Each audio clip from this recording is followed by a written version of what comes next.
बड़े बच्चे सबके लिए है ये। ये तो अक्सर घरों में इसीबगोल जानते हैं सब, इसीबगोल घर में भी रहता है।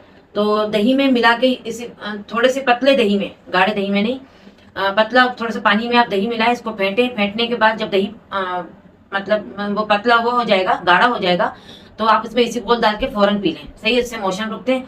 और दूसरा, आप केले में सफेद जीरा लगा के आप खाएं, मतलब चाबे आप जीरा और ये बनाना को आप है ना चाबे, चाप के आप फिर निकले, तो ये भी बहुत फायदा देगा आपको। ये दो चीज कर लें, इसीबगोल वाला और ये लूज मोशन।